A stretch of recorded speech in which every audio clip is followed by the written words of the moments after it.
Magandang hapon po mga kababayan sa mga YouTube subscriber at sa mga charity viewers ng Pugong Biyahero at sa mga Christmas fanatics, magandang hapon po sa inyong lahat. So, kakarating lang po namin galing dagat. Di ba po sabi ko kanina na pupunta kami saglit sa dagat, doon kami kakain.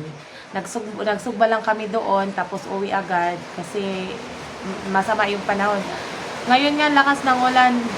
Naririnig niyo po ba ako mga kababayan? Lakas ng ulan. So, timing talaga na gumagawa tayo ng video. So, sino po yung nakakapanood na po sa video ni Madam Yola? Meron pong ginawang video si Madam Yola.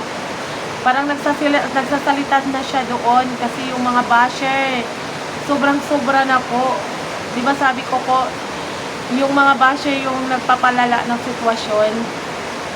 So please lang tumigil na po kayo kasi meron na pong dalawa, sabi ni Madam Yola, meron na pong dalawang nasasampulan.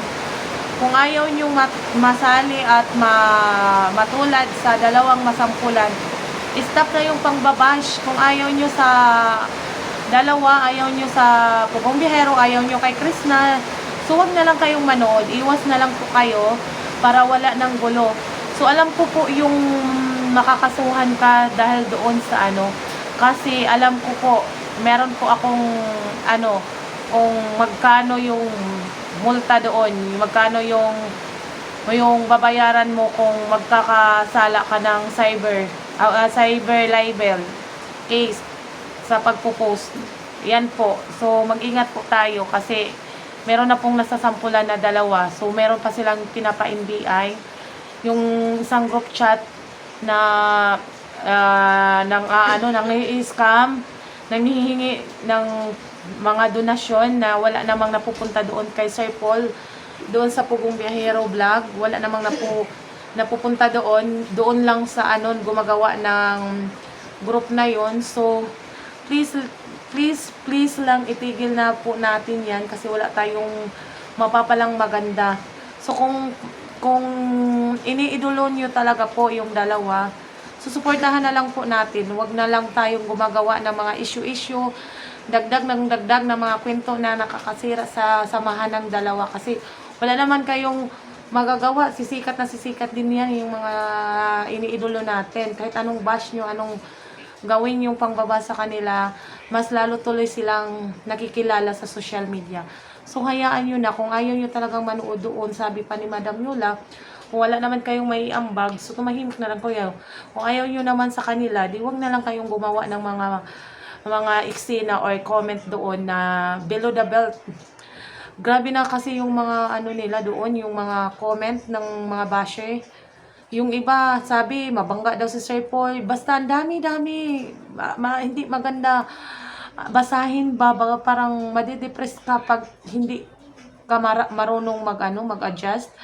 Pag ikaw makabasa noon, nako, talagang bibigay ka kasi sa sobrang harsh talaga yung mga sinasabi ng mga ibang basher dyan na wala namang naiambag sa PBT. Yung panunood lang. So, kung kinikilig kayo dati, hindi naman natin mapipigilan kung anong nangyayari. So, tumahimik na lang kayo. Hintayin nyo kung anong mangyayari sa susunod. Huwag kayong magsasalita. Sinasabihan nyo pa si Madam Yola. Sabi kasi, sinasabihan nila si Madam Yola na plastic. Alam nyo po, mula noon hanggang ngayon, andyan na po yan si Madam Yola. Parang nanay na yan sa PBT. Pag nakikita, ako mismo, pag nakikita ko yung vlog ni Sir Paul na wala si Madam kasi umuwi doon sa kanila, parang may kulang talaga kasi si Madam Yola is parang nanay. Kasi sabi, nagsisilos daw si Madam Yola. Ano daw yung pagsisilusan ni Madam Yola? Wala naman silang relasyon ni Sir Paul. Parang magkapatid lang yung turingan ng dalawa. Si Madam Yola, grabe kong makasuporta kay Sir Paul. Mula noon hanggang ngayon. Yung pag-aalalay ni Sir Paul. Then grabe yung pag-aalala ni Madam Yola mula noon hanggang ngayon, yung mga scholar ni Sir Paul, tinuturuan niya ng maayos, hinalagaan niya palagi si Sir Paul, hindi siya pabaya sa grupo, siya yung laging nakaalalay, siya yung laging kalmado sa grupo.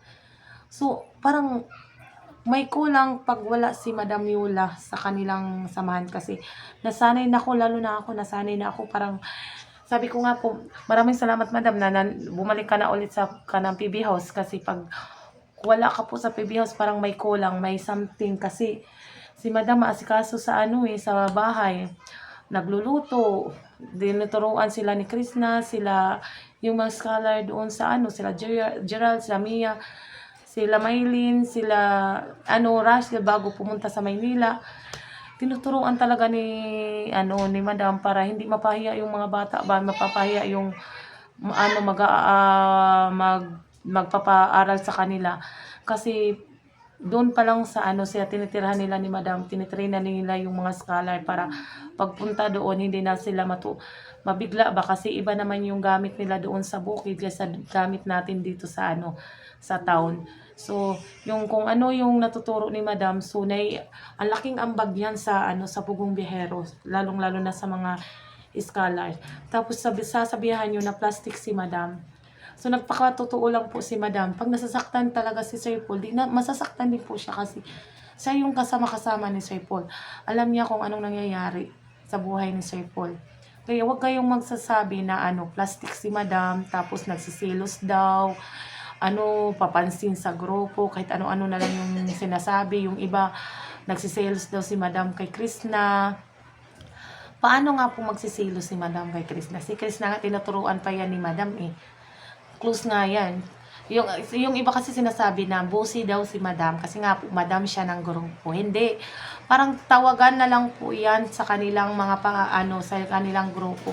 Ayaw nga ng patawag ni Madam kay Krishna. Gusto niya ate na lang yung pinatatawag ni Krishna sa kanya. Pero si Krishna ayaw kasi gusto niya tawagin si Madam. Kasi yung di ba yung mga beke, gano'n din naman yung mga tawagan nila. Pero si Madam, alam ko po yung sinabi ni Madam doon na hindi ko naman naabutan doon sa dati sa Mindoro yung mga vlog nila. Alam ko po sinabi ni Madam noon na yung kaya natawag siyang Madam kasi yung mga roles niya dati, yung mga ginagawa nilang video, mga teleserye is parang may-ari siya ng mga lupa. Kaya natatawag siya na Madam. Hanggang ngayon, nadadala niya yung pangalan niya sa pagbablog is Madam. Tapos tingin mo, baga yan sa pagbablog, kailangan mong gumawa ng hindi malilimutan agad ng mga fans ba, yung mga subscriber ba, para tandaan. So yeah, kita nyo kay Krishna, picking Koreana, kay Bombay, picking Bombay, Madam Yola.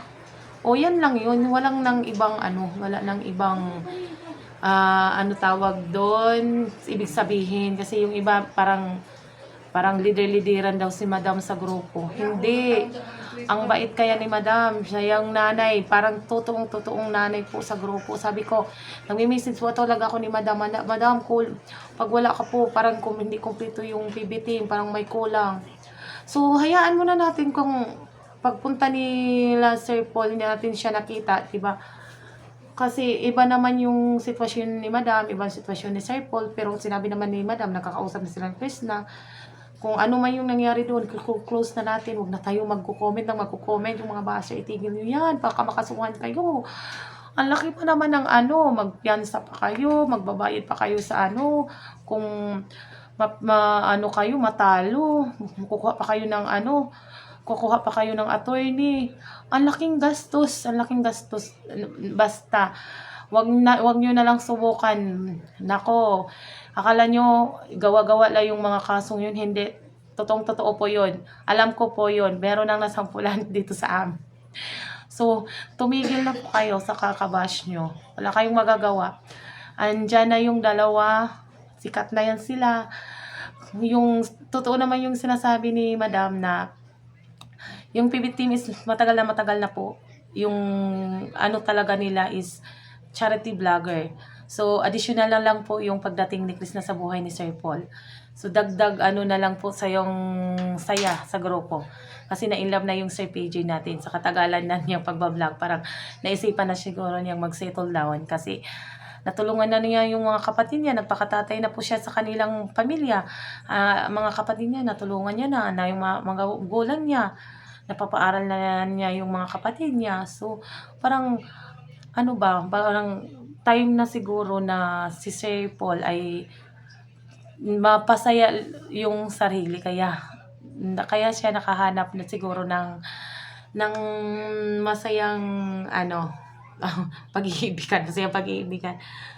Baka gusto ni Sir Paul na i-try na magkaroon ng sariling pamilya. So, naudlot lang kasi merong nangyayari na hindi natin inaasahan, pero alam natin nagtutuloy-tuloy yan basta walang walang maghahadlang ng mga basher na mga traidor na mga ano yan. So, hayaan nyo na. Hindi kompleto ang buong team kung may mawala sa isang grupo. Kailangan good as one sila. Kahit walang makakabuwag sa kanilang grupo. Kasi malulungkot din tayo kung mayroong aalis, di ba? Nung pag-alis ni si Mang Ili, parang nakakalungkot din kay Sir Paul. Kasi ang tagal din nilang magkasama. So, suportahan natin sila, si Krishna, yung iba, sinasabi, kahit hindi mo na bumalik si Krishna doon sa PB House, mas maganda naman doon sa kanila kasi ang lawak, ang pwedeng pag-videohan ni Krishna doon, pwedeng kahit saan siya pumunta, pasyal-pasyal doon sa bukid, kahit anong gawin niya doon sa kanyang lupa. So, hayaan muna natin na mag-enjoy yung bata, hayaan na natin si Sir Paul na gumawa ng sariling vlog kasi sanay naman si Sir Paul na sila lang, kahit namimiss naman niya si Krishna, hayaan muna natin, mag-heal din niya yung mga tampuhan sa team. Pero isipin natin na okay na po sila, wala na po tayong dagdag na issue na ganoon. So basta masaya po tayo para sa kanila, ipipray po natin na magiging okay na po ang lahat, wala nang hinanakit sa kanilang dibdib, magpatawaran na sila. Alam ko nagpatawaran naman sila. Madali namang magpatawad yung mga lalong-lalo na si Madam Yola. Madali lang, lambing na tao yan eh. Ang lambing na tao si Madam Yola, dami na yun din niya natulungan. So siguro nasasaktan din siya. Ganun din naman ako. Close ko kasi kung pag close ko yung parang nasaktan. So dito ko sa kasama ko. So hayaan na natin si Madam Yola, kung meron pa siyang dinadamdam konti, huwag nyo na lang gawan ng kwento para hindi lalong mapasama ba. Baka babalik na naman sa dati na lalong lumala yung sitwasyon, lalong dinagdagan kasi sinabi doon sa vlog ni Madam Yola, naghugas kami si Krishna. Totoo, walang kinalaman si Krishna doon sa sa sinabi nilang live. Nawala talaga, gawala talaga ng mga yan sa grupo para masiraan si Krishna, para magkahiwalay talaga sila ni Sir Paul. Yun talagang galing talaga ng mga basher na to. So yun lamang po, maraming salamat sa pakikinig. God bless po everyone. Maraming salamat.